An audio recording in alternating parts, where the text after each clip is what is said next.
everybody, and welcome back to the Bowfishing Buzz podcast, episode 122, brought to you by AMS and Megamouth Bowfishing, both family-owned businesses, proudly made in the USA, built tough, built by bowfishers, and trusted by shooters across the nation. From reels and bows to arrows and accessories, AMS and Megamouth have you covered.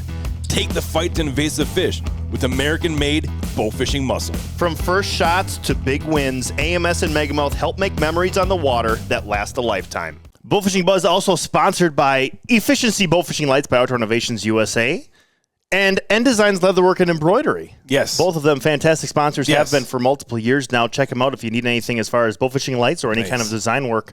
They both do fantastic work. Matt, it is Tuesday, June 9th. Yes, sir. I believe. Yes, sir. This is our second day back in Wisconsin because we were out and about last week. We'll get into that a little bit more later on in the podcast. But today we're having some very special guests on. Yes. Two members of the team that won the 15th annual AMS Big 20. Jeb Verhalen and Eric Coggon with Team Bottom Feeders will be joining us via phone. And we wanted to bring this podcast to you guys directly after the AMS Big 20, obviously, but there was just some work conflict that they had that we couldn't quite get them on as soon as we wanted to. But they've set aside some time today. We're going to get to talk to them, pick their brains, what worked, what didn't work on tournament night, en route to a $7,500 first place finish. So that should be very fun to 33-pound average. Yeah, ridiculous. 668. Is that the first place weight, Matt? 668. 668. Yeah. Unreal. Yeah. But something that guys might not remember is these guys have been close a couple of times.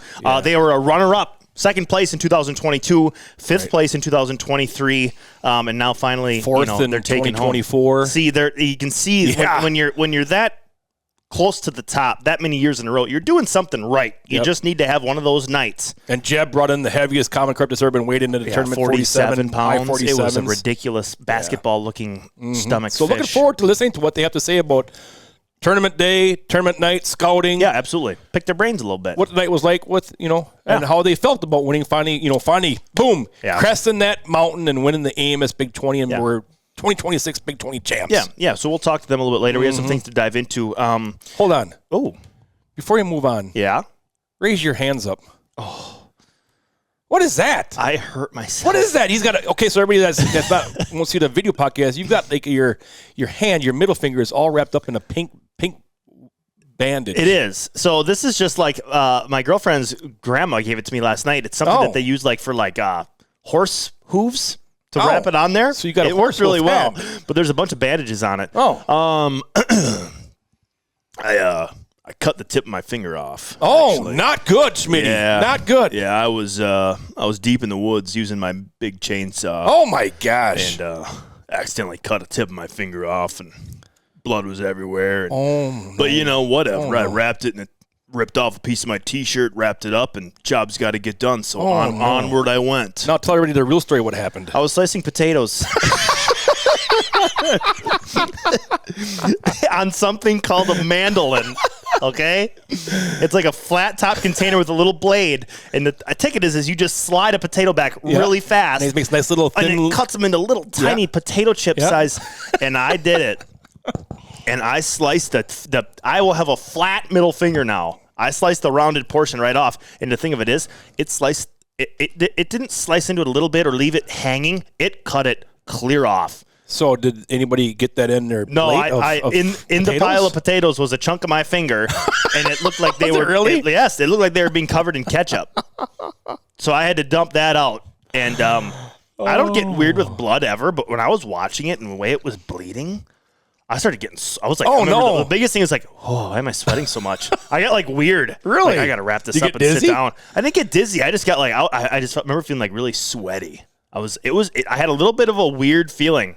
It was just, I would hold it over the sink, and it just was it was just a continuous flow. Yeah, your fingertips and stuff like that, they pump a lot of blood to those ends of your bodies. The problem is now, I need to build Megamouths this week. Yeah. Well, every little tiny piece of that reel, you have to use your fingertips to put together. Yeah. That and typing hurts like hell. I wanted to come back and shoot a bow yesterday, and I tried to, but it was weird. Without a middle finger, it's kind of strange to pull a bow back, but cut it slicing potatoes. But back to the pod, Matt. What were we doing last week? Let's talk about this a little. Holy moly. We turned, burned, bowfished like crazy, little bit of sleep, ate okay. We ate really good one afternoon. Yeah. Oh, yeah. That afternoon was really we good. went to Maryland and went out with Nick Mather from Working Class Outdoorsman and his whole crew out there, and did some snakehead bow fishing. Something that we've wanted to do for a while. Nick's known for it. Working Class Outdoorsman, they're known for it. Yeah. Cody Spurgeon out there as well. Yep. We got to go out there and experience the whole snakehead hunt. It was really cool. Matt, let me ask you this. That snakehead aspect, you've obviously been bowfishing a long time, lots of different species. You've shot everything from common carp to sharks, everything in between. Mm-hmm. What was your first impression of chasing those snakeheads?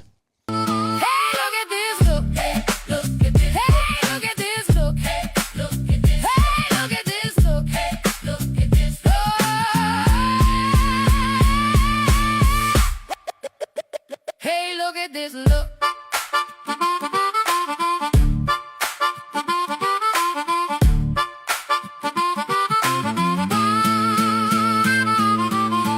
Hey, look at this, look.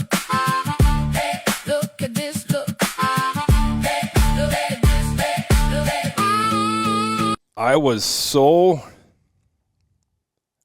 kind of like awestruck when I finally shot my first one. You know, that first one that you shot too was a big one. Yeah, 12-7, I think, or something like that. It was a good one. That was the best one of the night, I think. Yeah, and got it in the boat. At first, it's like a dogfish, a big dogfish. Not quite as girthy, but when you see it in the water, that's what comes to my mind, because we don't have snakeheads here, of course. But I saw it and I shot it, and stuff. And usually I'm pretty jacked up on a camera.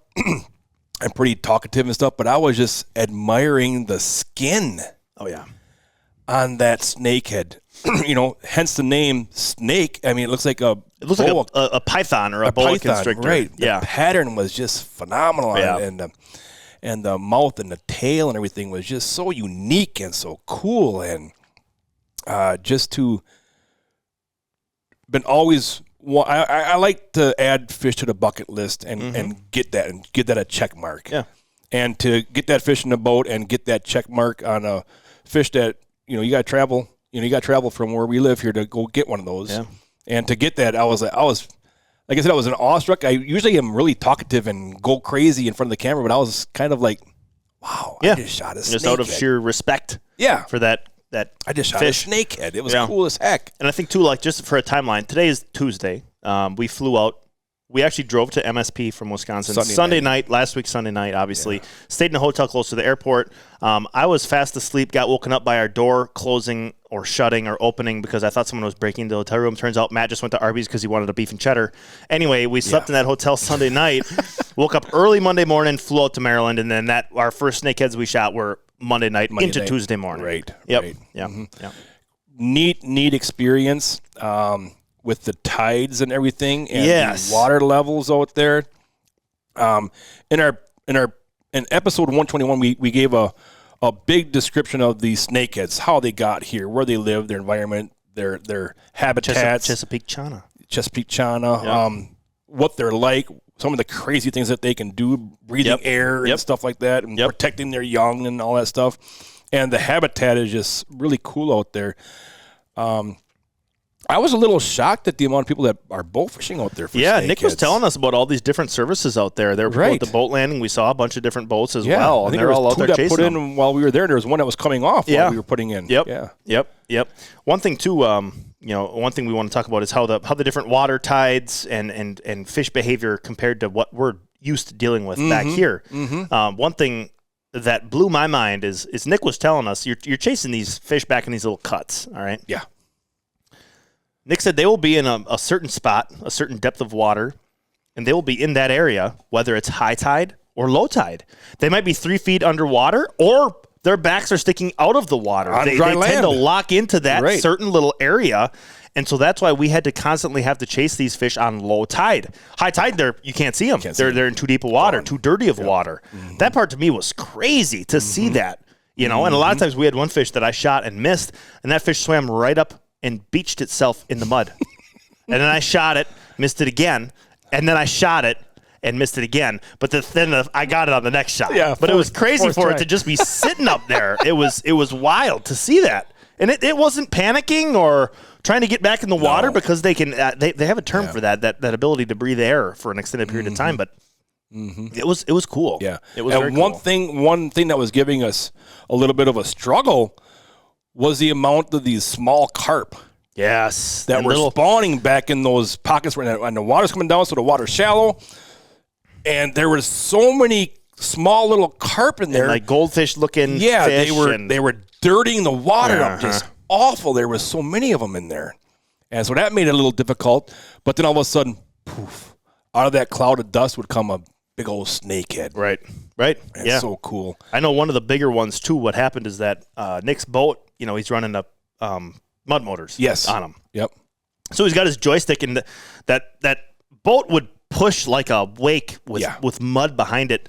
And a lot of times what would happen is you'd be going along, and all of a sudden that wake would be pushing out in front of you, and you'd look off to your right, and as that wake would push mud and water, it would reveal a snakehead that you've gone past already. Yes. That was kind of tough to figure that game out, too, but we had plenty of shots at him originally as well. What did we get that first night? Oh, a dozen? Yeah, probably around that. Dozen of them? Yep. Mm-hmm. Yep. And then the really cool part was the next day. Yeah. We met up with Nick again around 11 o'clock in the morning. Yep. We went to bed at 5 in the morning, 5:30 in the morning. Met Nick at 5 on Tuesday morning. 11 on Tuesday morning, and Nick started to flay those up. Yep. Filleted them big white fillets. Oh my goodness. It was incredible. Yeah. Incredible. And then we cleaned up the fillets, we chunked them up, and then we had a real treat. Yeah. Yeah, Nick took us down to Dirty Dogs. Was it Dirty or Naughty Dogs? Naughty Dogs. Naughty Dogs. Naughty Dogs Pub and Grill. Eatery. Yeah. Yep. And I think he donated those fish that we shot. Yes. Because we could actually have sold those We fillets. could have. Yes, we could have. But we took them there and had him, the owner there, took them from us, and they made them up into a bunch of delicious different ways to eat them. We had a burger, a fish sandwich, I guess is what it was. Yeah. It's essentially a big fried up piece of snakehead. That was delicious. We had fried. It was deep fried in beer and batter. Yeah, deep fried in beer batter. Then we had these little bites. They were like imagine a cheese curd, but instead of cheese inside, it was a chunk of snakehead. Right. So and that was in a delicious Cajun horseradish sauce. Oh, that was crazy. And then I liked it. They just had it blackened. Yes. with green beans and butter. It was all delicious. It was amazing. Yeah, it's amazing. I thought it was funny. We're at that restaurant, Matt, and we're all eating the snakehead. It's delicious, and we're gonna try it this way and that way, and waitress comes over and she goes, "Oh, Nick, what can I get you to eat?" And he goes, "Chicken wings." He orders chicken wings. We have all this snakehead that we can eat, and he's going to eat chicken wings. But he probably eats snakehead a lot. He probably does eat it a lot. Yeah. Yes. Yep. And he probably wanted us to eat the majority of the snake because we don't get to eat that very much. Right. But we came back with a cooler full of a huge cooler snakehead fillets. Yep. We brought that back on the plane. We bought a little cooler at Walmart, filled them up. Put ice on it, took it to the airport. What kind of ice did we put in that? We got a bunch of ice, and then Nick was telling us, he goes, ice cream salt. Yes. Ice cream salt. It freezes those fillets better. Yes. So we sprinkled ice cream salt on top of the ice.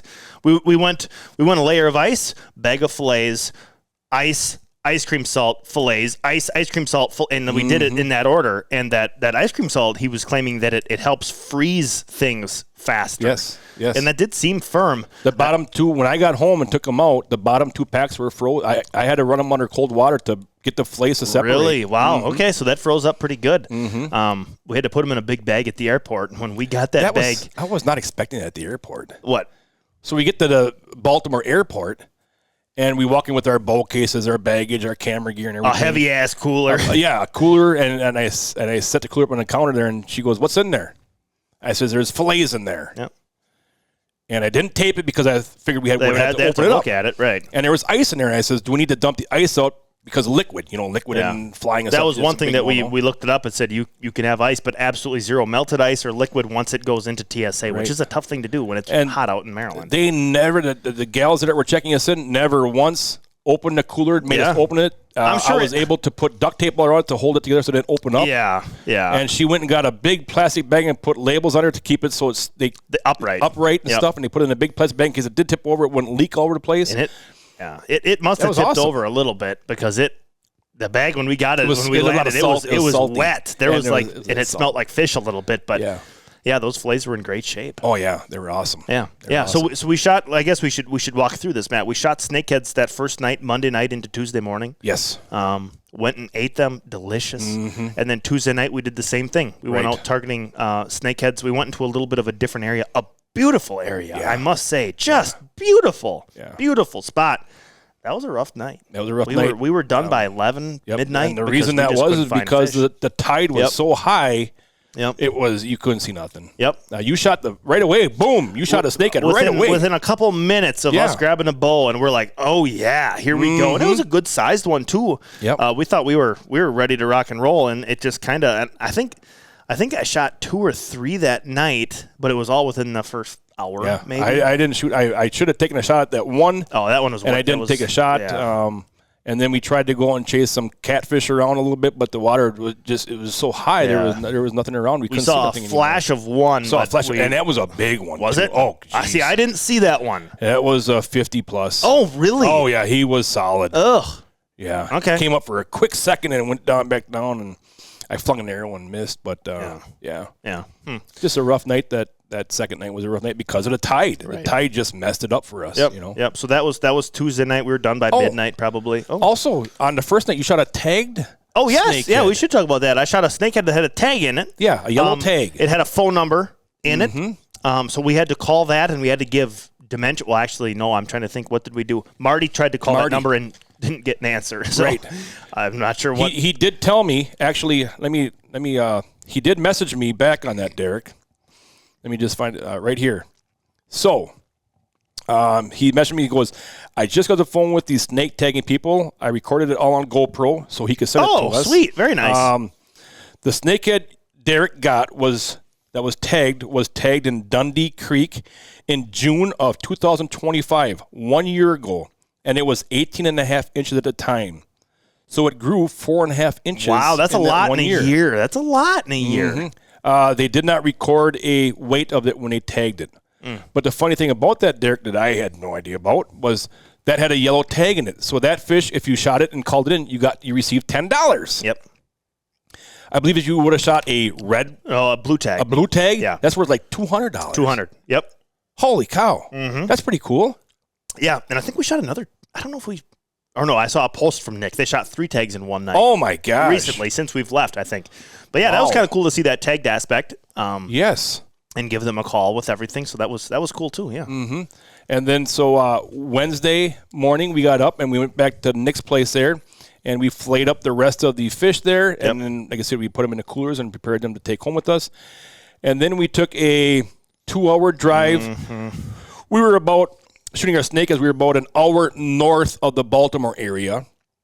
And then we drove down to the southern end of Baltimore area in the Chesapeake Bay. And then we went out with Cody and Matt, what's his last name? Spurgeon. No, you get it wrong every time. They said it reminded me of surgeon. It's Spurgeon. Think of sturgeon, a sturgeon that has to pee. A Spurgeon. There we go. Okay. Cody Spurgeon. And his wife Ashley. And his wife Ashley. Yeah. Yep. And we went out and we chased stingrays during the daytime. Oh my God!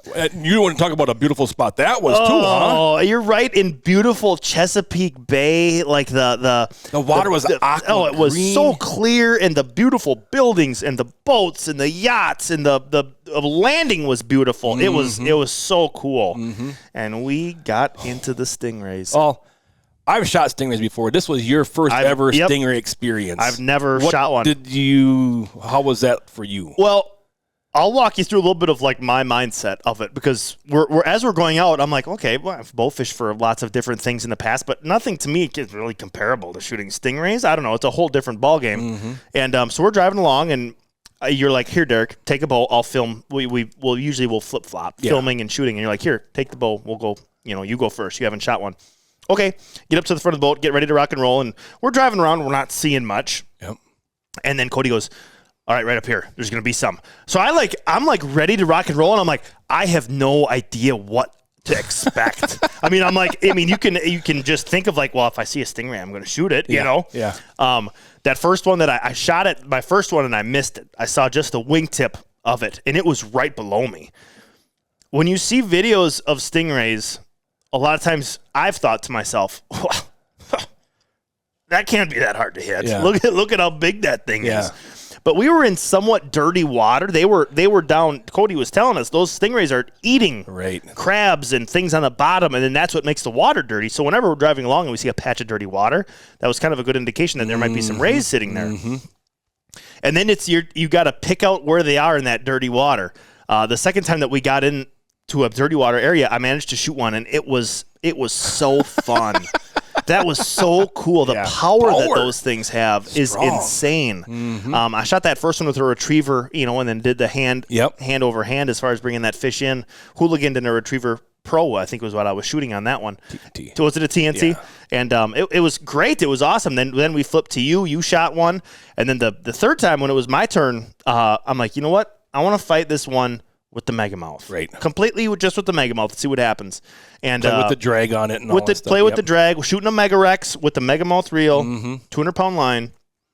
It was so fun playing with that drag and playing that stingray as if you just hooked a 30-inch walleye and you've got to play him with your drag. You're doing the same thing with the megamouth reel, except you've got a stingray on the end of your arrow. And it was so cool. And the reel handled it so well. So cool, though. We have all the footage, the slow-mo footage, the GoPro footage to show it. Yeah. It was so cool because that fiberglass arrow, when I would put the brakes to that stingray, that fiberglass arrow literally was making like it was like in the shape of an L. It really had a lot of torque to it. Yeah. But it held that ray in place just beautifully. It was so much fun. I would say that was my most enjoyable part of the trip was Wednesday shooting those rays. That was really fun. And they taste phenomenal, too. That was very fun to me. The cool thing that I really enjoyed about it was when we were coming up to a spot, I said, looks just like buff bombs. It does, yep.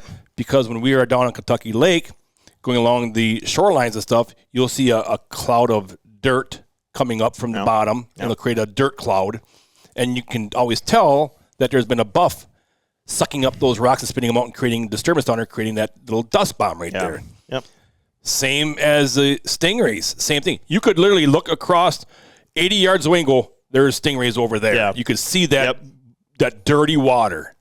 And the interesting part about it was when you would get to that, all of a sudden the water would start from them starting to take off. The water would start shaking and stuff and moving. And then all of a sudden there's 6 rays. And then you go into panic mode. What one do you try to shoot? Right. And then they're all running this side of the boat. Yeah, then they're on that side of the boat. Around. Then they're in the front of the boat. Then they're towards the back of the boat. Yep. But that was really cool. Yeah, that was so much fun. That was a lot of fun. That was fun. What would you say, Matt, if you had to pick your best moment from the trip? What would you say it was? My first snakehead that I shot, hands down. Oh, yeah? Yeah, absolutely. Yeah. That was to hold a snakehead in my hands of, like I said, to us, it's kind of like a mythical fish. Yeah, we hear about it and see it all the time. We got nothing like it at home. Yeah, you see pictures of it, but it's mythical to us. Yeah. So for me to be able to hold a snakehead in my hand and look at that skin and look at that fish. Oh, that's cool. That came from so far away that's here now in the U.S. waters. That's so highly invasive.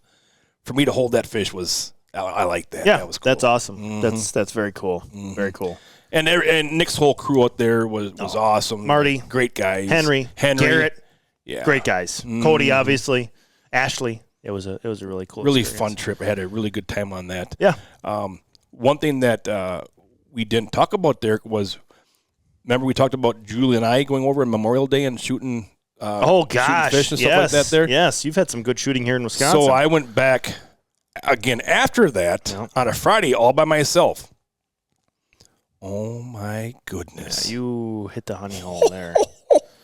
That's about as good as Wisconsin bowfishing can be for a fella right there. That was just – I'm telling you what, there was a couple pods here and there that were spawning, but that was not the fish that I was going after. Yeah. There were so many fish. It was like 85 degrees, not a cloud in the sky, and the hair grass was not really thick. Mm-hmm. And literally, you would get back into those spots there, and there would be 50 carp on the surface and buffs mixed in. Right. And they were like so lazy. and they didn't care really if you were there. Yeah, you had a few that would bust from you, but literally we could ease right up on the back of those things. They're just laying with their backs out of the water, their fins out of the water. You could see their eyeballs. It was like, some of the footage you showed me, I was like, gosh. holy cow. That's in crystal clear water, too. Beautiful water as well. It was that looked like it phenomenal. was fun. That looked like a blast. I think the biggest comment I shot was 33, but that I didn't care about that. I just was loving the footage that I was getting because it was kind of cool because I had the GoPro on my head, and then I had a GoPro behind me on a stick above me, so I could get 2 angles all the times of these fish here. And I was flip-flopping between the Mega Rex and the Megamouth and the Hooligan and the TNTs, and I was having a blast out there by myself. I think I recorded over 50 kill shots. 52 of them you texted 52, me. yeah. That's awesome. That looked fun. Those days don't come around like that very often. And it was a Friday, and there wasn't a single boat around, and That's it was awesome. gorgeous weather. I got burnt to a crisp. Oh, I bet. We were in Maryland. Remember, my skin was all bubbling and stuff. Yep, blistering on you. Yep. But that was really fun. That looked really cool. That looked really cool. Schmitty. Yeah. Oh, yeah. What kind of hat do I have on today? You have a Fast Eddie's bait and tackle. Oh, where's Fast Eddie's? Fair Dealing Market hat on, Matt. Fast Eddie's is down in our favorite state, may I say, second favorite state, down in Kentucky. And it's right down where we like to go and shoot fish and stay and eat and have a blast. Yeah. That's why I got my Fast Eddie's hat on today. Yeah, and you've got your Obsession Outdoors t-shirt on. Oh, yeah, I do. All Yep. kinds of Kentucky things going on. What kind of underwear do you have on today? I have Kentucky blue and black. Oh, my goodness. Wow. Yeah, as you can tell, Matt is going to be... Sorry. I did have it on Do Not Disturb. How many times does this have to happen before you learn your lesson? Gosh, Well, so I many had to phone hook it up to calls. Bluetooth because we're going to be calling him Jeb and Eric later on, so I had to have it hooked Oh, up. goodness. Okay. Well, but yeah, you are going to be going down to Kentucky, Matt. Yeah. This weekend, June 13th, the Bluegrass Bonanza. Yes. Youth Bowfishing Tournament. That's going to be so cool. Formerly known Can't as wait. the Jared Ashmore Yes. Tournament. Justin Cook running that, getting it back up and running. That's so cool. You're going to have a blast down there. What do you think is going to all happen? I mean, you're obviously going to go down there and do a little bit more than just shoot that tournament, Yeah, correct? we're going to be doing some Cody Lovett, and you're going to be hearing Cody's name later on in the podcast. I'm not going to tell you why. Okay, that's okay. All right. I've been taking Cody out since he was 7 years old or something for the Jared Ashmore back then, and now he's 19 or 18, and we're going to be going out and do some scouting because we're going to be taking his sister Tori out Nice. for the Jared Ashmore Youth, and then Dennis Redden is going to be having some kids that he knows through church that are going to be coming with us as well. Cool. And we're going to be taking them kids out. So Cody and I are going to be doing some scouting and shooting, of course. Yep. And then taking the kids out on Saturday night, trying to get as much footage as I can on that. Might be doing a podcast down there as well. Oh, that'd be cool. Yeah. And then I'll Cool probably to interview some kids. Yeah, Just to yeah, get some right. raw answers. And then I'd like to possibly hook up with Dennis and Lance Brantley and possibly go down and see if we can't chase down a albino bighead. Oh my goodness! Do they have like reports of them? Or No, it's just just luckily, every year you'd like to go It's down there and I say it every year. Yeah. And it never happens. Maybe this will be the year. yeah. But we're going to go down and try to chase some giant bigheads. Cool. Well, that'll be awesome. Or some Hopefully you buffs. Depends what's up whatever, down there, you know. whatever's showing themselves. Yeah. That's the cool thing about Kentucky is it's a target-rich environment. Might For go out during the daytime and check on some grass carp Yeah. during the daytime and play around with that. But looking forward to it. And another cool thing, Derek, is AMS and Megamouth donated $500 that are going towards a youth scholarship. Yes. And they're going to award that to one of the youth shooters right there at the Bluegrass Youth Bonanza tournament. Yeah. So looking forward to handing that to somebody, and I'm glad that AMS and Megamouth are able to donate something like that. Oh, yeah. The money. Absolutely. It's going to be a $1,000 scholarship, but AMS is putting up $500 for that. We're taking down a bunch of bows for raffles. Good. We're going to be taking down a bunch of T-shirts Yep. and hats to throw to all the kids down there. I love that moment right there. Oh, All yeah. those kids So lined up by the cool. boats. Yep. And then taking the kids out. But, yeah, looking forward to Kentucky. That's always like a little break. I shouldn't really say break because I'm running around. I was going to say, I've been on enough of those trips. You don't sleep. You eat like crap. And you do it for a bunch of days in a row out in the sun. It's hot as heck down there. Yeah. Yeah, I don't know about a break, but yeah. Looking forward to that. And like I said, maybe I get my bighead My dream Bighead. Matt, when you're on these trips Yeah. and you're driving down there, Yep. 11-hour drive, Mm-hmm. out on the water, looking around by yourself. Mm-hmm. Do you ever think to yourself, man, I wish Smitty was here? You're staying back because you want to stay back. I have things to do here, Matthew. Megamouth reels don't build themselves, brother. Do you ever think that to yourself? No. Yes, you do. You're lying. You so do. You miss me. Admit it. I do. All right, good. Yep. Good. Mm-hmm. Finally. Yeah, I do. But no, it's going to be a good time. If you're in the area, if you're down in that area and you've got nothing planned for a Saturday, come down and join us. Oh, check it out. It's a cool Come event. down with the boat and help take some Yeah. kids out. Yeah. They have a lot of kids there that need a boat captain, a boat to go into. Is it in the same location as what the Jared Ashmore was, or has that moved? I didn't look at that. But I'm envisioning where it has been held every time I've been to it, and I was just curious if that moved or not. I saw that Justin made a couple of posts last night wondering who's all going to be there. Gotcha. Boat captain wise and everything. It's in Eddyville, Kentucky. So, yes, the same spot. Okay. Mm-hmm. Nice. Mm-hmm. Yeah, that was a beautiful area out there, too. Nice covered building and parking. So, the age divisions are 8 and under, okay. 9 through 12 years old, and then 13 through 17 years old. Gotcha. And I think they also have a category for 18-year-olds. Oh, they do? Yes. Okay, gotcha. Mm-hmm. So Tori is going to be in the 13 to 17, I'm guessing? I believe so, yes. Okay, Yep. gotcha. So, well, that'd be awesome, yeah. just checking here, boundaries, open trailer to any public boat launch. Fish must be kept separate for each individual. Backup shots are allowed by an adult if a youth has already hit that fish. Yep, smart. No spoonbill or catfish will be allowed to be weighed in. Gotcha. Weigh-in start at 1 a.m. in the morning. Takeoff is at 6, I believe. Fish must be sorted before getting to the scales to speed up the weigh-ins, just like any other tournament there. Yep. It's a really neat thing for the kids to experience because it's based off a lot of your standard bow fishing tournaments. Right. Leave at this time. Must be back at this time. Is there still are they coming back at 1 a.m.? Yeah. Okay, 1 gotcha. a.m. You have to be back by 1 a.m. Mm-hmm. But yeah, looking forward to that. Yeah, that's very cool. Always a great time. Mm-hmm. Mm-hmm. And then driving home is always a boring part for me. The drive down is tough.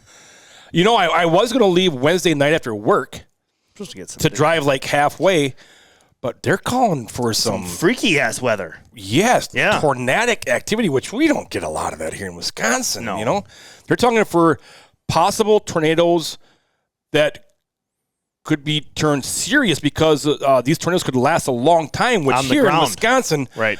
If we do get a tornado, it doesn't last very long. But they're saying that some of these tornadoes could be long track tornadoes. So I'm going to stay back here just to make sure everything's all good and okay. We sold our camper. The wife and I sold our camper this past Saturday. Yep. And the guy's picking it up on Friday. So I'm going to bring my camper here to the shop and put it in the garage here. You don't need that getting split in half by a tree. No, I don't want a tree to fall or get hail damage. Yeah. I got it sold, so I don't want to have to take it back. Right. Yeah. That would not be ideal at all. No. But yeah, so it should be a good time, Schmitty. Should be a good time.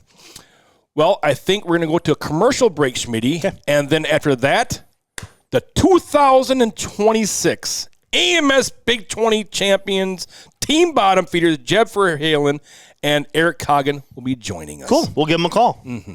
Efficiency Bowfishing Lights by Outdoor Innovations USA.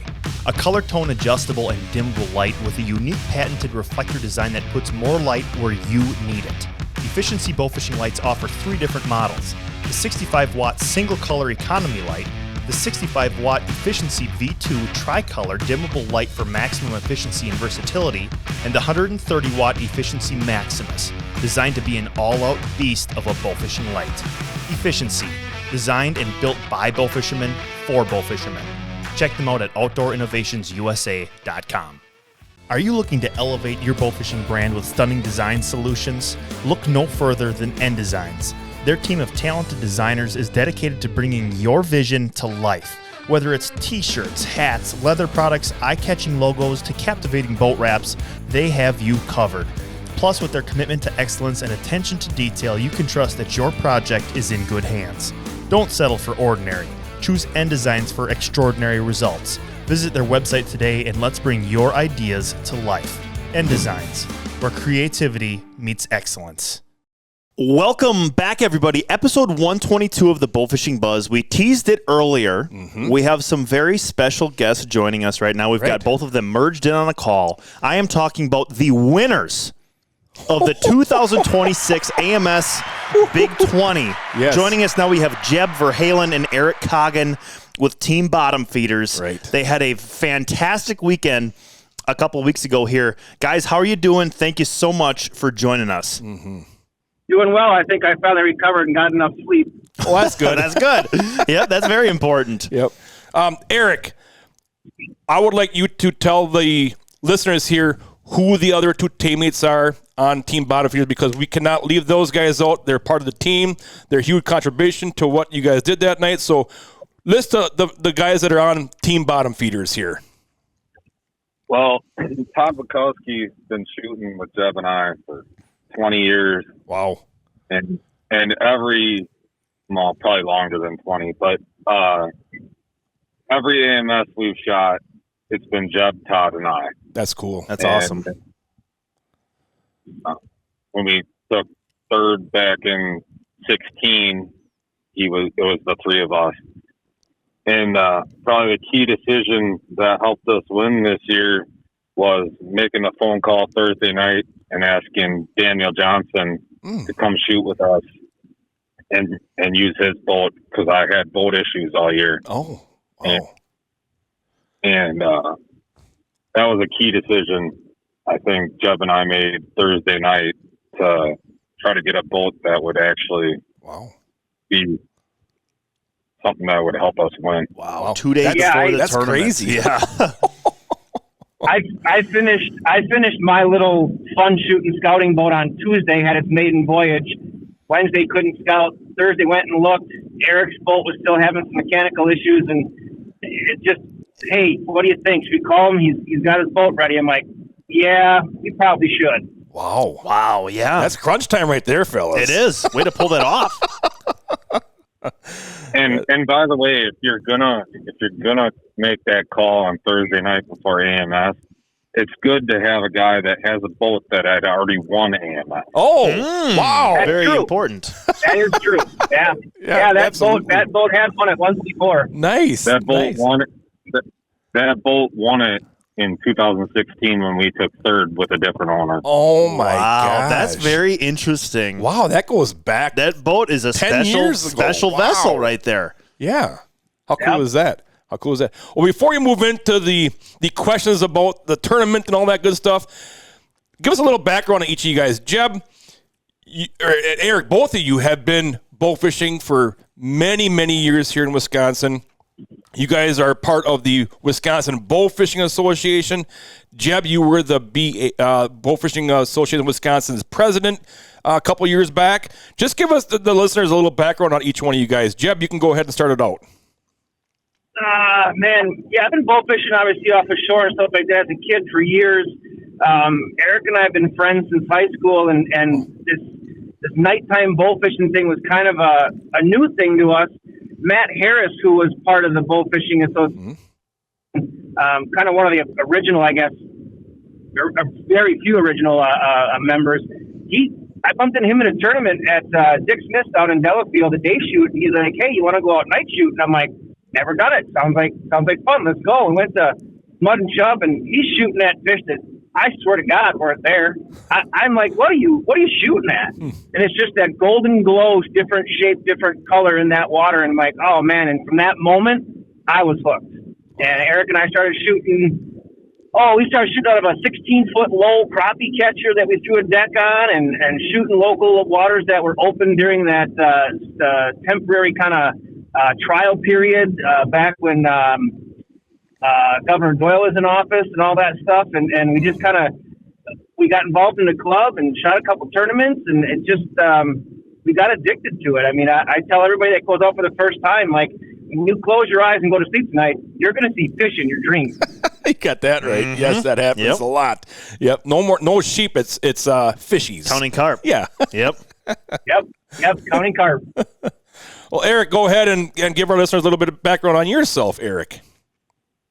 Yeah, I mean, I started shooting fish with Jeb when I was 15, and we took a car battery down to a little creek by where we live and spotlight, and we'd shoot 3 fish with a spotlight at night on a Friday night, you know. That's cool. And then when I was 18, we built the first boat, and I think my boat right now is probably team bottom feeder 7 or 8.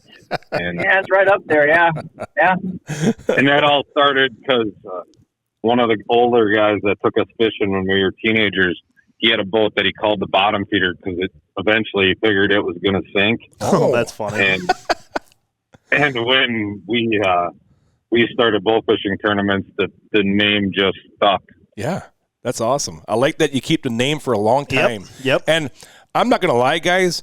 When you guys say that you've been boat fishing together since high school and shooting in these tournaments, you, Todd, and you guys for over 20 years, I think that's a key to success right there. Oh, alone. yeah. That longevity is insane. Absolutely. You don't hear that often. No. So that's There's a rhythm inside of a boat while you're shooting that you have to know. You have to know each person's movement, where they're supposed to go, what they're supposed to do, and if you have one misstep, it doesn't throw the whole tournament off, but it makes for an interesting situation if something doesn't go exactly as you are choreographed in your natural instincts to move. It does make a huge difference. absolutely. I agree 100% with you. And that's why I see so much success from teams that are together for a long time. Yeah.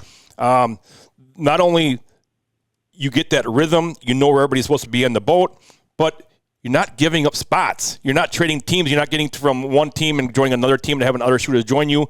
And pretty soon, all these spots that you guys had for over 15 or so years, now a lot of people know about those spots. So that's also key, I think, also. Yeah, it's hard to keep secrets nowadays. That's for sure. Yes. It's really, really hard to keep those little spots to yourself. Absolutely. Well, we're going to kick off some questions here for you guys. Are you guys all ready? Absolutely. All right. So first question here, guys. You finally get it done. You guys have been close before. Runner-up in 2022. 5th place in 2023. 4th place in 2024. And now finally, AMS Big 20 champions. Did this win feel like it was unfinished business for Team Bottom Feeders? To some degree. Yeah. I mean, it's certainly been the goal, It was a big relief. Yeah. I know for me, I know Eric's worked his ass off on his boat Sure. and getting it ready. And, it felt great. It felt great to finally be on top for a change. That's good. Oh, I That's bet. cool. Yeah. That's cool. Yep. Eric? I'm sure. Go ahead. I was going to say, Eric, did those past finishes motivate you this year, or did they add more pressure?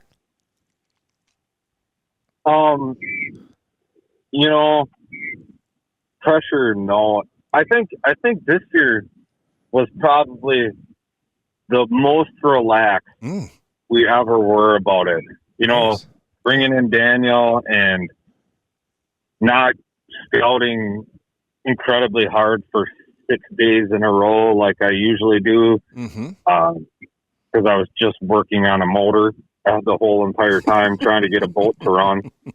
And the pressure, no, it was really means a lot to me to have started in this sport, 32 years ago with the guy that was on the other line. Yeah. And to stick with that, like longevity and friends and Bowfishing, when I moved up north or moved to central Wisconsin 15 years ago, AMS kind of became one of the few things that Jeb and I still do together religiously every year. Right. So it meant a lot to me to do that with him. When people in tournaments sometimes, let's build the dream team. And I've often said, like, building that dream team I'd much rather do it with the guys I grew up with and the kids that I watched shoot their first fish or stuff like that. That's really cool, Eric. Yep. And that's a neat little camaraderie, you want to call it, right there. Yeah, I think that's really cool. And I know you guys have been, like I said, teammates forever. We had some other guys come back this year that haven't shot the tournament, but they shot at it this year. That used to shoot in a tournament years ago, and it was so cool to see those guys there. And it's so cool to see you guys here every year too. It brings a smile to my face seeing when you guys show up. And I was very happy for your finish this year as well, guys. Congratulations, that was really cool. Thank you. Yeah. Yeah. So you commented about the scouting aspect a little bit. How much scouting did you guys do leading up to the tournament, and what kind of were you zeroing in on to try to find, other than obviously some big fish while you guys were scouting? Well, I mean, the scouting was pretty limited. I mean, to be quite honest, I mean, I hadn't shot a fish until Thursday night. Wow. I took, like I say, I finished my boat Tuesday, had a trolling motor on it, and a 60-horse tiller. And I went out and just ran the boat just to see it run and see some fish and make sure the lights all worked. First time with battery-powered lights, all that stuff. And I shot my first arrow Thursday night of the year. Oh, wow. So oh, my Thursday God. was Of the year, yeah. of the year. Scouting Thursday, shot a little bit. Coach scouting Friday, no shooting, just looking at water, looking at fish. And I think we hit, I don't know, 4 lakes maybe. Okay. And we kind of knew we were going to have to just concentrate on what we could do in a hurry with a different boat, and not knowing, that's the other part of it, not knowing exactly how every boat runs differently, not ever running Daniel's boat, but I had helped Daniel a little bit with his actuator on his kicker, so we knew how the steering was going to function. We didn't know how well and all this stuff, and it was like a glove. I mean, because we built the same kind of kicker rigs. We knew how to run our rigs. It was the same as his rig, so it worked out that way. Yeah. So we knew we couldn't scout super hard. Eric, I think, correct me if I'm wrong, you went out, I think, and hit a couple of lakes with just the kicker? Yeah, Thursday night I hit 2. And then Friday night, the interesting scouting story was Friday night, Jeb checked some stuff, and at 9 o'clock Friday night, he called and told me to go home. Ah, yeah. Wow. That's kind of a good phone call. Oh, yeah, absolutely. And like, don't make any mistakes here. We've kind of made that determination in years past, like, we can stop now, and it's hosed us. Oh, so yeah. It was risky, but it also was the by far the best that we had found, and consistency that we had found. That's really cool. Yeah, that's awesome. Mm-hmm, that's very cool. So Eric, compared to the years, did you change anything about the strategy this year? We decided this year, with the help of the 5 buff limit, that we were not going to let that dictate. Because a few of those other finishes you talked about had the buff limit not been 5, the decisions would have been a little different. Correct. This year we just went for the grind, and it worked out. Yep. And Derrick, what did we talk about leading up to the Big 20? Yeah, having people have to change that strategy, different techniques, different bodies of water. Right. And think about that. And I know it might frustrate a lot of people when we make those changes like that, but I want people to have to decide on what they want to do. Yeah. Come up with game plans, come up with changes. What's your strategy going to be like? So I'm really glad that you brought that up, Eric, because that was very interesting to me. Do you think that played into your hands a little bit with the limit on buffs this year then, Eric? It definitely helped with the limit on scouting, and it made scouting and the decision a lot easier. Yeah. Yep. I mean, 40-pound commons don't hurt either. Yeah. Oh, my gosh. Yeah, oh, man. What a night. That'll make you forget all about those buffs. Yeah. Yep. Did you guys weigh any buffs in? I should ask. I can't remember. No. Okay. So, wow. No. think we shot 2. Wow. Gotcha. And See, they didn't even make the top 20 fish. See, and there's a strategy right there. They didn't even mess around with trying to go shoot buffs, really. And because it was down to 5, they went and got these big commons and won the tournament. Yeah. You know, that's very cool to see. Right.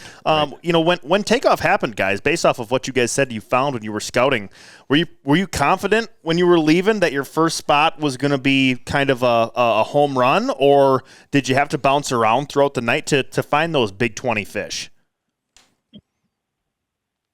No, we knew we were going, and we had kind of settled in. And like Eric said, this was one of the more relaxed years we probably have ever had, other than maybe the year that we had the kicker steering issues, that we had a good time and shot the 48-pounder or whatever. But it was so relaxed. We kind of had just determined, listen, we're going to do this. If it absolutely falls apart, maybe we talk about something else. But like, this is pretty much it. If it happens, it falls in our favor, great. If it doesn't, great. We got there, and, well, we weren't alone, so we knew we had kind of made at least semi-right decision. Sure. You know? So. Yep. So I always get real nervous not knowing who I'm going to see at a certain body of water when I go shooting a tournament. What's going to happen right away when we turn the lights on? Are the fish going to be there? Are they going to be gone? So take us through those first few hours, guys. Walk us through tournament night. Did things start out hot right away, or did you have to kind of grind before finding the right fish, or was it pretty consistent throughout the whole night? First 10 minutes, I think we shot a couple of good fish right away, and then after that, it was like, okay, so we're in a groove. Let's slow down. Let's not overdrive these fish. And then, from there, Eric can kind of elaborate from there, because he was on the stick more than anybody else at that point. But it was good to begin, and it kind of lulled, and then I'll let Eric finish off the rest of that. Okay. Yeah, we had a pretty bang up first hour. Besides, 3 really big fish that swam away with arrows in them. Oh yeah, I forgot about that. Oh no. We lost probably quite a few. We lost 3 with arrows buried in them. Wow. And that broke off, and from multiple different reasons, and that kind of there was no real hiccup with it. It just kind of was like, ugh. You really, we thought at that point we might have needed them, and you talked about when you see other people, and I'm going to try not to use names on this, but sometimes when you see certain people in these tournaments, it solidifies the fact that you're in the right spot. Sure. And when some of those people end up coming to the area that you're in, not the area they started in, then you definitely know you've made the right choice. Yep. Absolutely. Yeah. Absolutely. So you guys said that it kind of started out. Go ahead, Jeb. Yeah. So I think after that little lull and some of the fish that swam off with arrows in them, we got back into a groove, and I think it was 11 fish over 30 by 11 o'clock. Oh my gosh! If I remember correctly. Wow! Holy cow! And we just started counting from there. Like, okay, we need 20 over 30 is our goal, and we just started counting down like every one that was over, and I think by 2 a.m. we had 21 fish over 31 pounds. Wow. Yeah, it was 2 a.m. and we had 21 over 30. Wow. That's crazy. What a night. I was just going to ask you guys that because I wanted you to tell our listeners what kind of fish you guys had, and I'm glad you brought that up, Jeb, because that's got to make you feel damn good when you right away when you start and you got, 4 or 5 fish over 30 pounds, and then by 2 a.m. you have 21 over 30 pounds. I mean, you guys had to be feeling pretty good.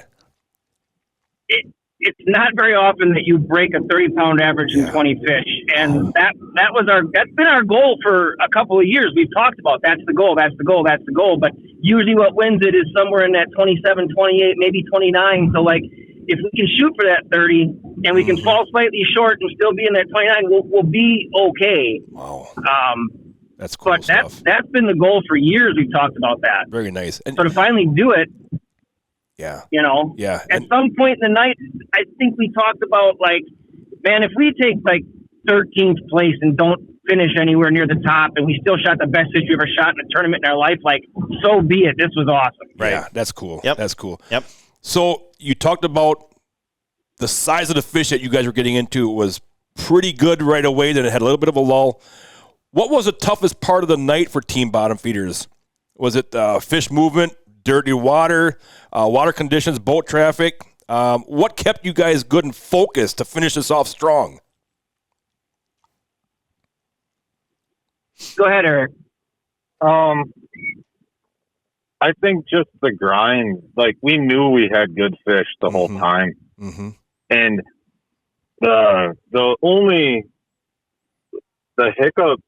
thing that kept is the storms coming towards the end of the night. We were a little concerned about that later in the night, but otherwise it was just do our deal and do it the way we do it. Mm-hmm. You know, there's things like talking about the longevity of the team and the years of shooting. I made a choice middle of the night. We were just like, whatever. I'm like, let's go check this little spot. And we rolled up and we shot a 33 pounder. Oh. Mm. You know, like only fish there, but it was the right fish. Yeah, wow. right. That's crazy. That's perfect. It's some little decisions, like, Todd made a decision to do something a little different that we don't normally do, and we probably shot 5 or 6 big fish because of it. Wow. Yep. Wow. That's really cool. So I just had one little question that I want you to answer here, Jeb. When you guys bring in a big, solid common carp, you guys take a little bit of time to high five or whoo-hoo, all right, oh, look at that tank? Or is it in the barrel, in a spot, and back to business? You get a little congratulations in there a little bit? You might get a high five here and there. I mean, the only one I can really think of that made us all kind of take a step back was when we brought in that 48 pounder a few years back. Oh. We all pulled that fish in and went, "Oh my God, that's big!" But other than that, they pretty much hit the boat. You get your arrow out, you get back on that deck because you got more fish to kill. All right. Yeah, I knew that was going to be the answer. Yeah. The one time I remember the high five was when we took second that year. Kyle shot a fish, a good one. Mm-hmm. Jeb shot a good one. And Jeb's like, "Oh yeah, I need a backup arrow in it."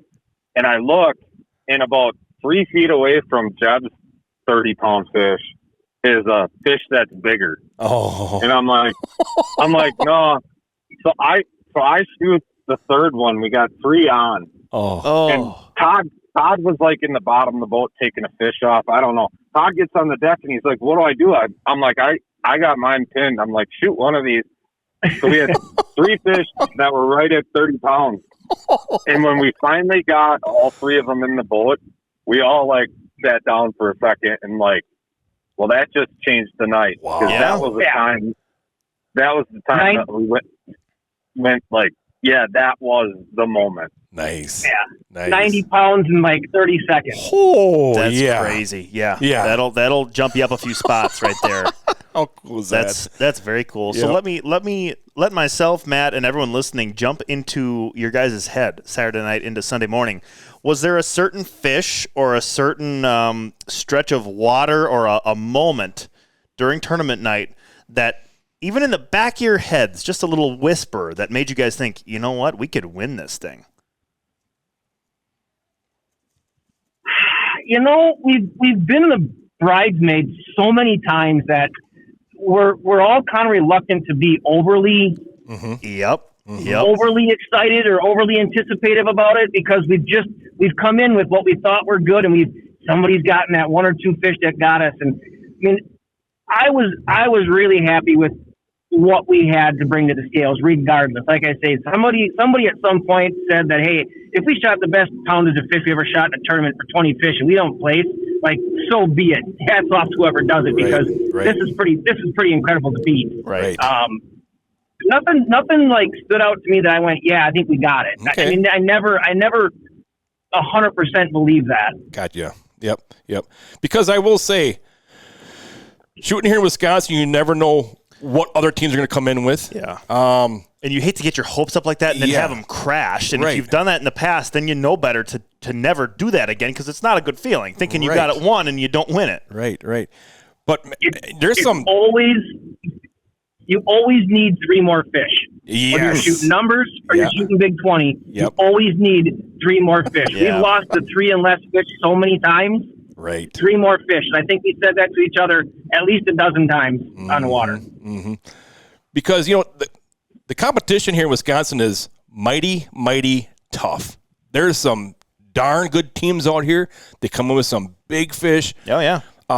So when you're at the top of that leaderboard here in Wisconsin at the AMS Big 20, you've done a heck of a job. Mm-hmm. But I'm sure that I know in the past when I was shooting in tournaments a lot, we'd be heading back to weigh-ins and you'd be texting the other guys that that are shooting in a tournament. Did you guys do any of that texting or hey, how did you guys do last night? What do you think you guys got for a weight? Was there any communication between other teams and you guys? I'm the driver. I never text. Okay. There's a lot of teams that text me, and depending on who they are, it depends on the answer they get. Yep. Right. Mm-hmm. Yep. I hear you on that. Yeah. We've gotten back and forth from some other teams and some friends in the past. What are you doing? What do you think?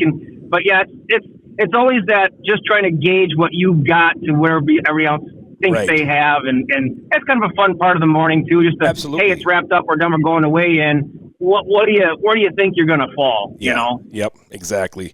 I have a quick little question here that I don't have written up here, but I wanted to ask you guys. So many times shooting here in Wisconsin, when the buffs when the carp are kind of doing their stuff here, you do kind of get that little bit of a lull, like at 2:30 to 3:30 in the morning. But then once you start getting closer to that sunrise and stuff, some of these fish really start popping up again. Did you guys encounter that at all? I'm just curious. I don't think we did. Okay.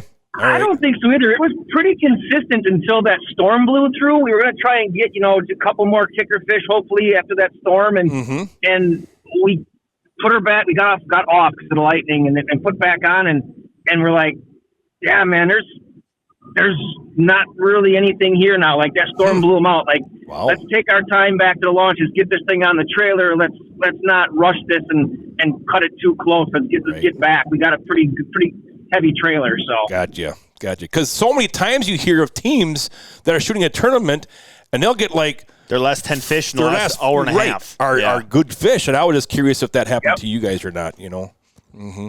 No, we've done that before, but not this time. Okay, gotcha.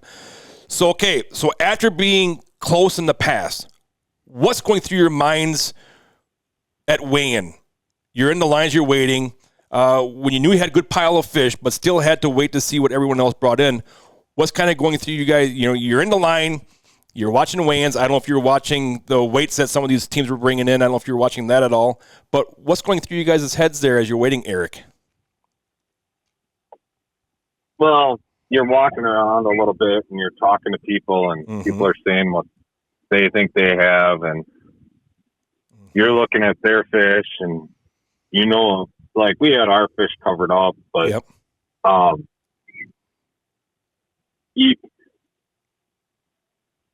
honestly, after you cull fish, this is a little interesting story, and you'll probably get mad at me for it, but our 21st fish weighed 31.4. Okay. was our 21st fish. And we had paper towel, just little pieces of paper towel with the number on it. Yep. And I set it in the cull barrel, and I realized the tag was still on it. But I was like, I'm going to leave that.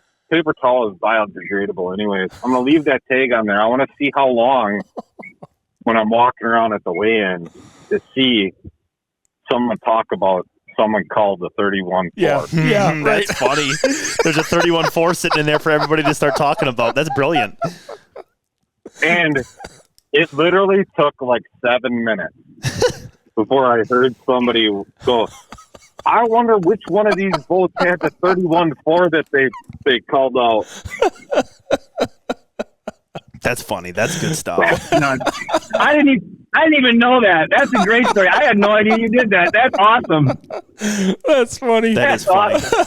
That is funny. You know, I kind of have a funny little story here. It was the second year that they had that Wisconsin Open tournament years ago that Travis Gill used to put on down there. Yeah. Remember that tournament? And it was the second year they had it. And we brought the boat through the culling area, and Mike Bosman was on the top of this tractor trailer, and they had a bunch of Gaylord bins on there that you were throwing your cull fish into. So we start throwing our cull fish into this bin, and after like the fifth or sixth fish, Mike goes, whoa, guys, what are you doing? This is the cull bins. We're like, yeah, we know. He's like, oh my gosh. Yeah, he knew right then and there. Yep. Yeah. Yep. So yeah, it's kind of funny. And that's always those areas are kind of good areas to see what people are getting rid of as far as fish. Oh, yeah. Those cull bins, you know. Yep. You can really kind of see what weights you kind of can expect here when you look at some of those fish that are in there. Like we should in future years we should like go out the week before the tournament and shoot the biggest fish that we can, add 5 pounds to it, and halfway through the tournament put a cull fish in there that weighs 42 pounds. People would lose it. Yeah, that would throw some people off. Oh yeah. Yep. Someone called a 42-pounder. Oh my gosh. Yep. So the closer you're getting to finally getting up there to get weighed in, are you getting a little jacked up, a little excited? Little bit. I mean, I drove the truck. I walked around a bit. I talked to, we're good friends with the P's and Bill Hoyt and stuff like that. So I was back talking to them. We were all kind of listening to everybody's stories and stuff. And so we knew we were going to be close. No matter where it ended up, we were going to be close because everybody had so many fish that were so close to the same weights. Like, I mean, so we thought, okay, you know, maybe we got it by a couple of pounds. We didn't think we'd have it by a lot, but maybe we got it, maybe not. You know, 650 held forever on that scale. Yep. I mean, you know, Rolane and those guys did really good, and like that was a big number to beat in 20 fish. And wow! And finally, I think Carpocalypse beat it, and then we beat them, and then we still had, you know, 2 or 3 teams behind us, and we're like, yeah, we know who those teams are. Gosh darn it! Yeah, that's pretty cool. Yeah. So, Yeah, well, that's awesome. You know, when Team Bottom Feeders was announced as the champs, you guys hear your team name called. Yeah. What was that moment like? Just with that many years in the making, you guys have been shooting together forever. You're still good friends. You know, how special was that moment when you guys won the whole damn thing?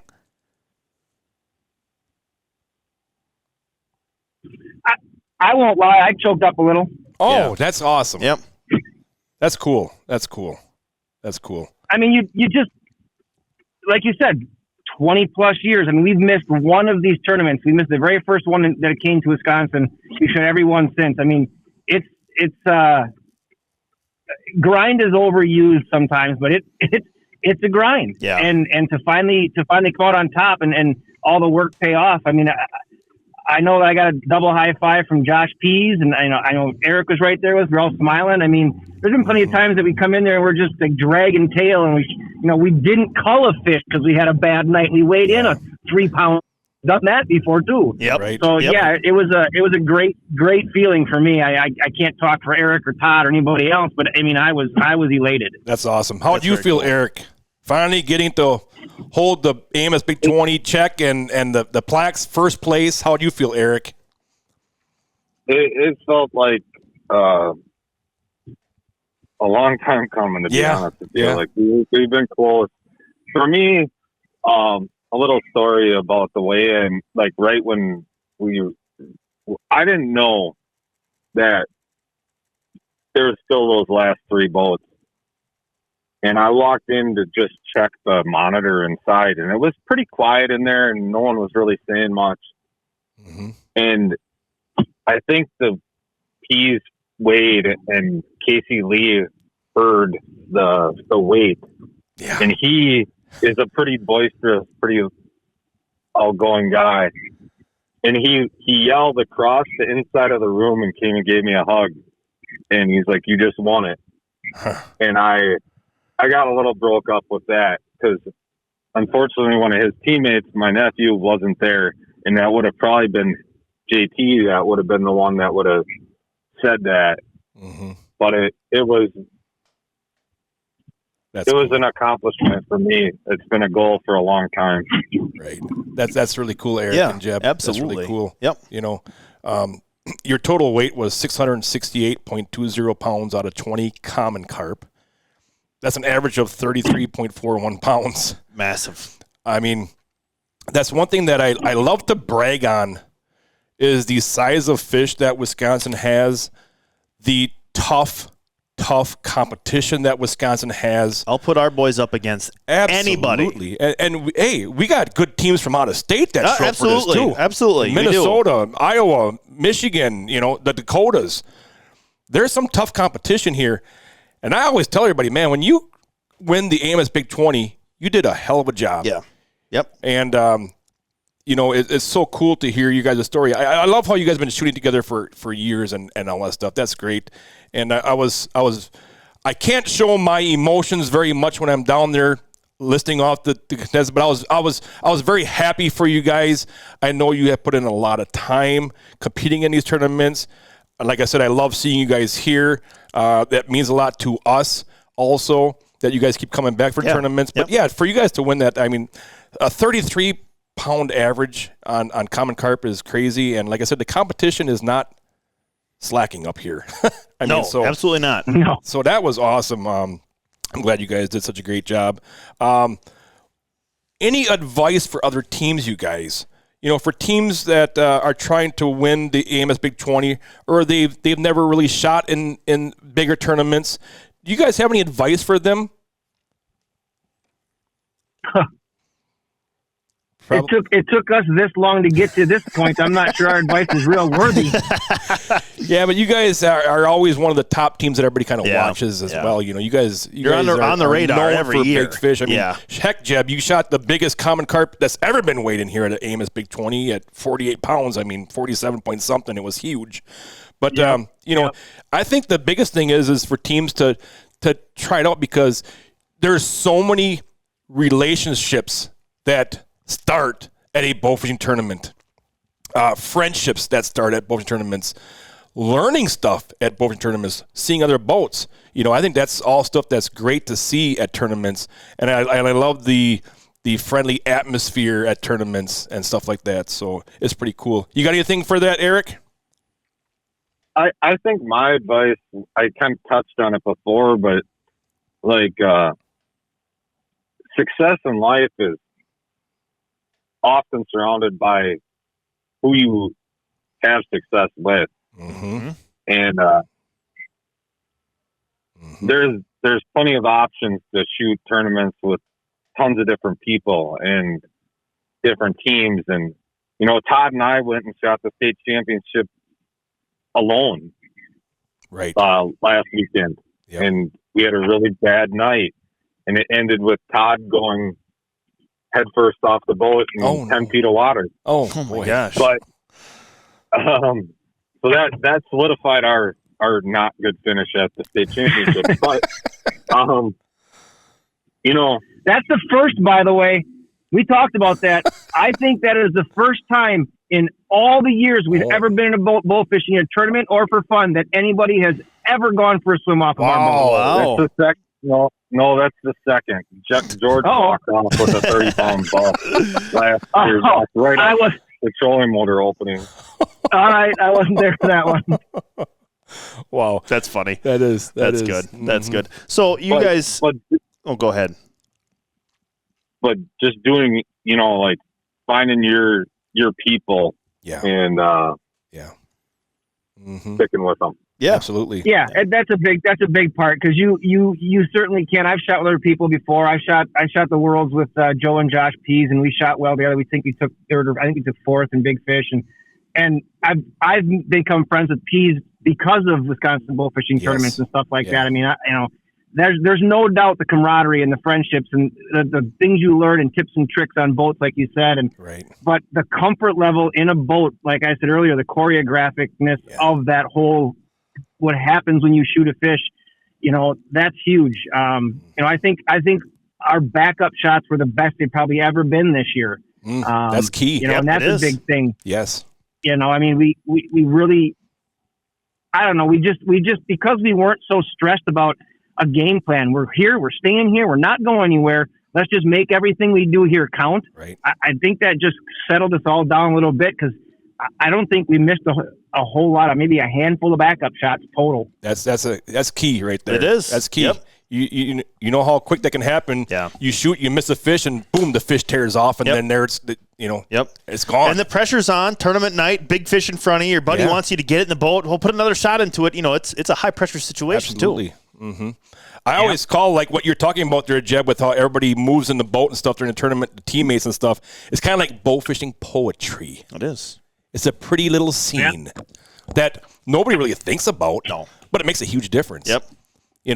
Even until when it doesn't go right one time. Right. But even when you get to the boat landing, Jeb and Eric, it's starting right there already. Yeah. Who's backing the boat and who's taking this off? Who's putting the plugs in? Who's doing this? Who's getting life jackets ready?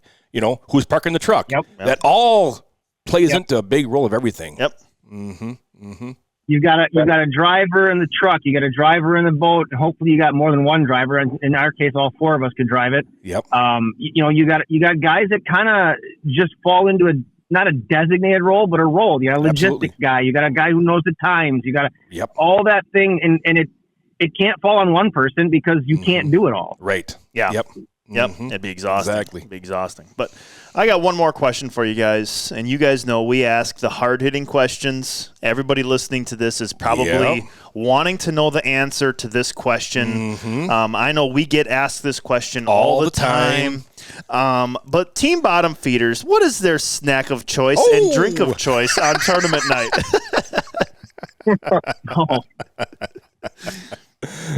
I was a poor planner. I brought nothing to the table except for a 5-hour energy. Oh man! I had to eat one of Eric's 6-inch subs, and I think I might have had a Gatorade. This was one of the hardest physical ones on me, and it was not due to weather or fish size or anything like that or any time issue. It was me just not being as prepared as I have been in the past with things I had going on outside of this tournament. Sure. So I was pretty rough. I had a couple people mention to me, like, you look beat. I'm like, when I joke about it took me 2 weeks to get back to it, it took me a solid week to get my mind back to being where it needed to be. Wow. Yeah, it's a grind for sure. Mm-hmm. Mm-hmm. How about you, Eric? What's your choice of snacks and drinks on the boat tournament night? For years, we've always done the Subway subs.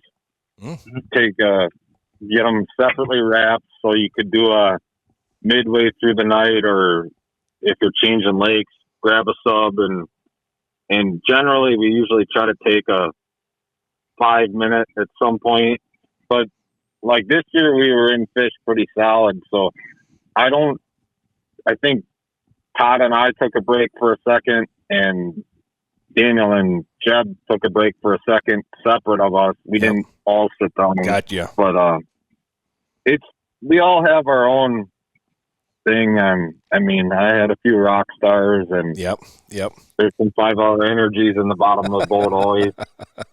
I got to ask you though, so when you get the subs, do you get the same thing, or does each person get their own sub? Because I would hate to grab into a sub and bite into a big old cucumber, or or do you get them all the same? Or Eric Eric and I's go-to for the longest time has been a toasted spicy Italian on white, and we eat about the same topping. So Yeah. I can eat pretty much anything, but that's been the most consistent one I think that we've had. Gotcha. Perfect. Nice, Perfect. nice. Yep.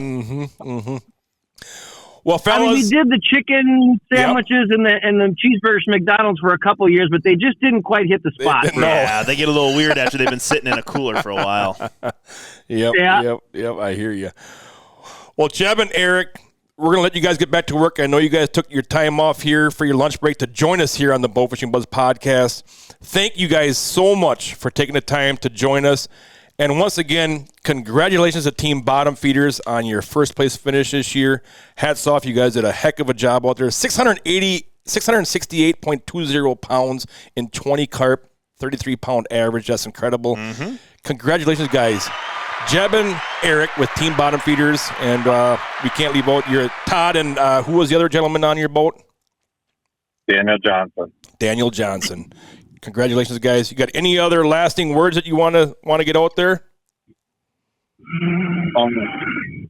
Yeah, you guys want to chase those silvers with me? Hit me up this summer. We'll go shoot some jumpers. Absolutely. I know you're pretty deep into that on the silvers down in certain areas here in Wisconsin. So absolutely, we'd love to get out with you this fall and go try to chase some of them silvers. Absolutely, Eric. Yep. I'll just wait to see you guys again next year, I guess. Hey, well, we can't wait to see you. We can't wait to see you guys as well. And we wish you guys all the best of luck. And thank you guys for everything that you do for the sport of bowfishing, what you've done in the past here for the Wisconsin Bowfishing Association. Thank you guys so much, and thank you for taking the time to join us. And congratulations, your 2026 AMS Big 20 Champions Team Bottom Feeders. Thanks, guys. Thank you. You bet. We'll see you. Bye-bye. Bye-bye. Bye. Couple of smart guys right there. Yeah. You can just tell by the way they talk. 1, about each other. 2, about the night of the tournament. And 3, just about the whole sport in general. That they are the type of team that you expect to win a tournament of that size. Yep. They've been doing it for a long time, and that just goes along with what we've been saying throughout the last 5 years in the podcast here. You know, is sticking together. Those teams that are consistently winning are teams that are consistently sticking together all the time. You do not see a team that, we threw the team together a week ago. It's all 4 of us, 3 of us haven't shot ever together. Right. Rarely does that team, 1, win the tournament, 2, even place highly in that tournament. Right. It's like they said. Jeb said it's choreographed. Everything is planned out. You don't plan it out. It just happens naturally. That's very important. It's bowfishing poetry. It is. Yep. Everyone's on a string. Yep. Well, we hope you enjoyed listening to those guys. Now we're going to keep moving on because we've got... Fish you wish. Let's get ready to rumble! Get ready for Fish That You Wish. This week's fish comes to us from the state where the Hatfields and McCoys feuded for a quarter century. Traffic lights were invented here, and this state has more miles of running water than any other state in the lower 48. Oh, gosh. Any guesses, Schmitty? I don't know my history good enough. Texas? I'm talking the bluegrass state of Kentucky. Oh, okay, I gotcha. This fish was shot April 23rd, 2021 by Cody Lovett. Oh! Measuring in at 30 inches long, this big-mouth buffalo tipped the scales at 21.6 pounds, making it the BAA Kentucky Youth record. Now, why did we bring that up, Schmitty? Because, Matthew, you're going to be down in Kentucky later this week. Yes, and Cody will be helping me down there, taking the kids out. He's going to be doing the scouting with me. He's looking forward to it. I texted him last night, and he can't wait for us to get down there and get on the water. Yep. But, right there. Cody Lovett. That's awesome. You guys will be down there for the Bluegrass Bonanza youth shoot down there. Cody is too old now to be shooting, correct? It's crazy. I was taking him out in that tournament when it was a Jared Ashmore in the past, when he was like 7 years old. Oh, my gosh. And now he's, 18, 19 years old? Yeah, it's crazy. That is crazy. Wow. Makes you feel old. Makes me feel old. Holy moly, Schmitty. Yep. And that's a fish you wish you shot. That's cool. Couple other things, Matt, before we end the podcast here. I want to say a big congratulations to Team Outsiders for winning the Dixie Classic with a Big 20 weight of 567.1 pounds, winning $9,120. Very nice. Very nice. Second place in that tournament was Team Thrills and Kills Outdoors with a weight of 4. This must be a little bit of a typo. They've weighed in 4,500.2 pounds. Holy moly. Matt, they should be in first place. Wow, I'm guessing that's 450. Yeah, I'm guessing a second place weight of 450.2 pounds, winning $3,800. And third place to Team Straight Shankin' with a weight of 391 pounds, winning $2,200. Wow. Very cool there. Wow. Yeah, you got one more shout out here, Matt. Why don't you tell us about it? It's One more shout out and a little intro here, a little outro. Also, a big shout out to Team AMS Bowfishing on winning the Kentucky Lake Outdoors Bowfishing Tournament this past weekend with a Big 20 weight of 585 pounds and also taking home the big fish with a 64-pound Bighead. Yeah, they're shooting the Lance and the boys. That's fantastic. Great to see them back on the tournament circuit here. So keep checking this week on the AMS and Megamouth Facebook pages. We're going to be down in Kentucky, hopefully posting a bunch of pictures. Yep. My goal, my dream, Schmitty, is an albino bighead. Oh, that would be fantastic. What happened this year? Oh, I would love it. Maybe it will.